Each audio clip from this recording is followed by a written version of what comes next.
já esteve aqui conosco, Ana Paula Reis, psicóloga, bem-vinda. Obrigada.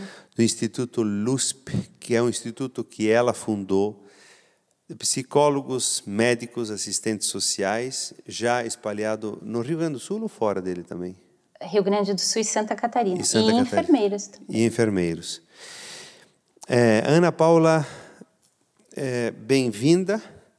Nós estamos na Semana da Família. Família é sempre um tema muito importante para refletir. Na igreja, nem sempre os padres também, que sempre falavam de família, hoje nem sempre nós estamos conseguindo falar de uma forma apropriada, porque ou você vai para um lado ou vai para o outro, então para não ir para um lado demais ou para um lado de menos, aí não fala. E o tema família, que é um tema importante, porque a vida passa pela família, não se reflete. Família, hoje, é uma pluralidade. Mas o que eu preciso fazer, o que as pessoas precisam saber para ser uma família saudável? Existem muitas questões que foram sendo diferenciadas através dos anos com as pesquisas científicas sobre família e resiliência familiar, especialmente no Instituto LUSP. Receba todos os nossos abraços. Obrigado. Padre Ezequiel, nós temos um carinho enorme por todo o seu projeto, sua vida, seu trabalho. Obrigado. E sempre também nos apoiando no Instituto com as famílias, né? Então, mais de 30 mil famílias atendidas nesse instituto. Ao longo dos anos, a gente foi percebendo as modificações em termos de concepção, de dinâmica de funcionamento, a diversidade, a harmonização de diferenças nas novas configurações familiares. Antigamente, se pensava que uma família saudável era aquela família margarina, né, da propaganda de margarina. Todo mundo sorrindo, não haviam problemas, uma ideia de perfeição. Hoje, quando a gente define uma família saudável, a gente olha para o potencial de autorregeneração dessa família, de autorreparação dessa família. Então, uma família saudável não é uma família ausente de problemas, mas uma família que sabe como enfrentá-los. Um outro aspecto também que foi sendo diferenciado ao longo dos anos é papéis e funções. Muitas vezes se pensava que a garantia do laço consanguíneo já, por si só, constituía uma família. Ou alguém sendo nutrido ou protegido por um grupo de pessoas, né, por outras pessoas, já construíam uma noção de família. E, na verdade, não. Hoje, a concepção de família como grupo, ela não está mais presa nos laços consanguíneos e nem na nutrição e nem mesmo na proteção dos membros.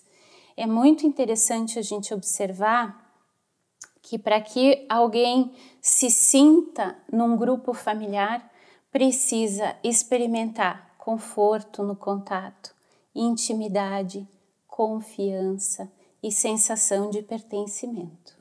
Se isso existe num grupo de pessoas, nós temos aí a primeira caracterização de família. Por isso a gente pode considerar uma comunidade religiosa, por exemplo, uma família para nós. Um grupo de amigos pode ser uma família para nós, né? Um grupo de apoio psicológico, no Instituto a gente tem os grupos de luto, eles funcionam como uma família para esses membros, né? Então é muito importante a gente entender que também esse potencial de regeneração, o enfrentamento de adversidades, nasce desse contato íntimo, do conforto do contato, da sensação de ser respeitado, escutado, auxiliado, acompanhado e da sensação de pertencimento. Você traz essas duas palavras, capacidade de regeneração e de... como é que é a outra? De reparação. Reparação, para as pessoas entenderem bem, porque você considera que o fato de estarem juntos, por exemplo, grupos de apoio mútuo, já é cura? Sim, Sim. É só o fato de um relacionamento assim aberto, um relacionamento onde a pessoa é ouvida, um relacionamento onde a pessoa não é julgada, já é cura. Sim. Toda vez que nós nos sentimos escutados e compreendidos, nós nos sentimos encontrados. Nós nos sentimos existentes, reais. Então, quando isso acontece dentro de um sistema coletivo, a gente fala da força do pertencimento. Quando a gente pensa a resiliência familiar hoje, por exemplo, se pensa 3 recursos importantes que caracterizam as famílias saudáveis, né? O primeiro é o sistema de comunicação, capacidade que os membros têm entre eles de uma comunicação de afeto, de emoções, com clareza. Clareza na uma comunicação. Coragem de partilha. Então, esse é o primeiro recurso. A comunicação clara e os afetos sendo compartilhados. Nisso aqui, então, só para... desculpa interromper, mas só para que as pessoas percebam. Aquelas famílias que dizem, não, eu vou te dizer uma coisa, a mãe diz para o filho, mas tu não diz para ele. Uhum. Eu encontrei já muitas famílias muito mal, porque, de alguma forma, a mãe tem essa postura de não clareza. Então, fala para um, parece que o outro não tem que escutar. A minha mãe sempre disse assim, eu sempre tirei a limpo as coisas, sempre deixei claro. Então, é isso? Mitos e segredos podem trazer dificuldades ao longo dos anos no desenvolvimento das crianças, no nosso desenvolvimento e também das gerações. O segundo grupo de recursos considerando uma família saudável, resiliente, forte, né, é a construção de sentido a partir das crenças. Por isso é tão importante que a gente esteja aqui, né, conversando sobre isso. Uma família que consegue dar significado através da espiritualidade, através de crenças positivas, capacidade de crescer e se fortalecer em meio a uma crise, desenvolvendo novas respostas e colaborando em conjunto para a resolução de problemas, é uma família resiliente. E o terceiro grupo é a organização, uma família capaz de assumir papéis e funções com flexibilidade. Às vezes a gente pensa assim, o que um pai pode fazer, uma mãe não pode fazer. Hoje não é mais assim, né? Hoje, independente das questões de gênero, papéis e funções podem ser assumidos e novas configurações familiares podem desenvolver resiliência e fortalecimento para a construção saudável de um futuro para as crianças. Sempre que a gente fala de futuro e de infância, a gente precisa olhar para os pais. Eu tenho uma bronca danada nesses projetos de prevenção que focam na criança, mas não olham para os pais. Se a gente quiser garantir futuro para o nosso país, o nosso futuro, a gente precisa de orientação parental. A gente precisa apoiar os pais. É muito difícil quando uma família nasce, todo mundo diz assim, tão legal, né? O bebezinho está chegando, que bacana. Tem uns que brincam e dizem assim, vai ter muita luz na casa, porque vai ficar a madrugada toda acesa a luz, né? Sacudindo o bebê, dando colo para o bebê. Tem uma questão muito bonita no nascimento do primeiro filho, mas tem um conjunto de dificuldades que a gente precisa também como grupo apoiar esses pais, né?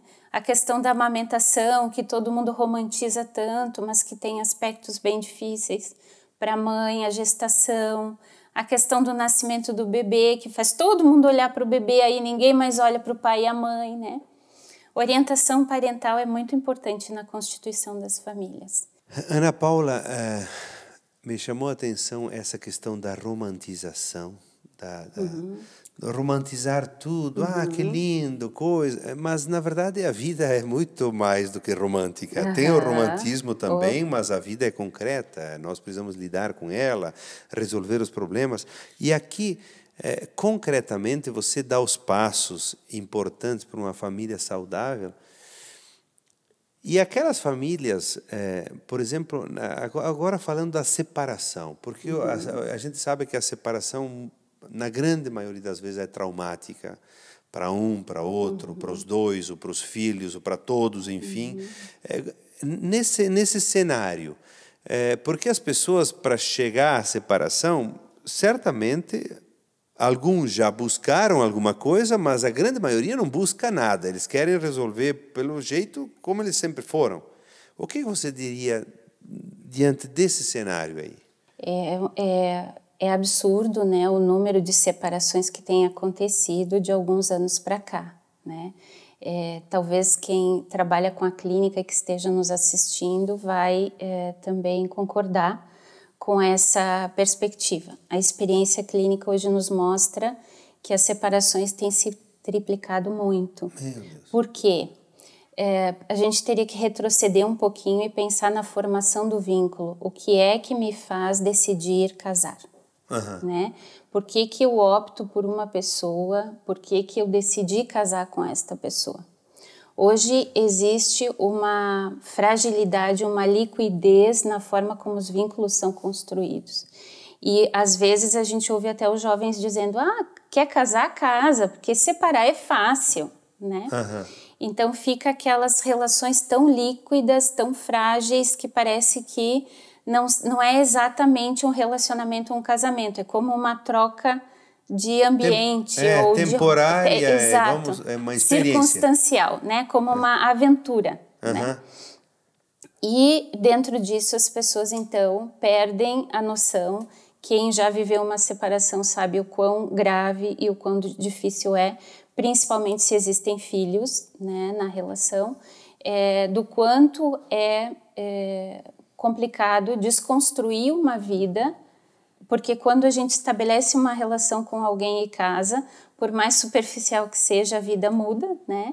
E quando há uma separação, há um processo de luto profundo e essa vida muda de novo. Né? Mas isso é sentido lá na separação. E é um processo de luto que pode ser muito complicado, porque num luto por morte, por exemplo, a pessoa não escolheu ficar longe de nós, ela queria estar conosco. Numa separação conjugal, um dos dois pode dizer: olha, eu não quero mais estar com você. E essa pessoa não desaparece. Lá pelas tantas, o outro está vendo ele por aí com outra pessoa, ou ela por aí com outra pessoa. Então é um processo profundamente doloroso que sacode toda a identidade e que se envolve as crianças, tem toda uma luta que pode se tornar parental também, no sentido de, às vezes, a esposa não conseguir lidar com a crise e isso se derramar sobre os filhos ou vice-versa. Né? Ana Paula, eu quero que você dê uma palavrinha para as pessoas que já viveram esse trauma e estão vivendo agora. Esse trauma, depois que eu cantar só uma parte da música que eu fiz, Cuidar da Família. Porque eu acho que é importante também uma palavra para quem ainda está sofrendo. Muitas vezes até mesmo, hoje em dia os jovens, nem todos têm capacidade de lidar com a emoção do apaixonamento também. Se apaixona, outra... também ali já muitos criam traumas, né, de dificuldades. Vou cuidar da minha família e seguir na trilha do amor e da verdade. Eu quero ter saudades quando longe estiver. Bela família, que simpatia, corações que se amam, olhares que se aceitam. Pai e mãe com seus filhos se encontram para viver a alegria que nasce todo dia do amor e do perdão. Vou cuidar da minha família e seguir na trilha do amor e da verdade. Eu quero ter saudades quando longe estiver. Vou cuidar da minha família e seguir na trilha do amor e da verdade. Eu quero ter saudades quando longe estiver. As coisas mudam e o tempo passa, mas é preciso cuidar bem da família. Muitas modas, propostas e vícios se apresentam na estrada, impedem a chegada de quem se uniu para sempre. Vou cuidar da minha família e seguir na trilha do amor e da verdade. Eu quero ter saudades quando longe estiver. Vou cuidar da minha família e seguir na trilha do amor e da verdade. Eu quero ter saudades quando longe estiver. Eu quero ter saudades quando longe estiver. Eu quero ter saudades quando longe estiver.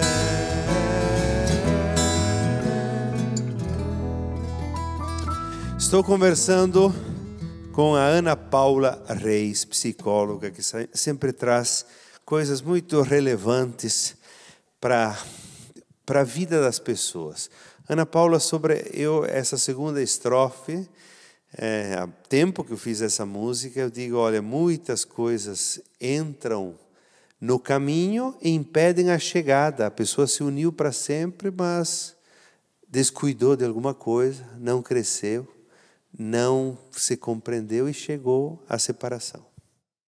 É muito importante que quando a gente escolha alguém para amar, para casar e para viver junto, que a gente tenha a perspectiva de poder estar com essa pessoa para sempre, né? Já na mente. Já na mente. Porque hoje em dia a gente tem uma perspectiva de que, bom, se não der certo, vou embora e acabou. E só essa perspectiva já impede que a gente realmente estabeleça e mergulhe nesse vínculo, né?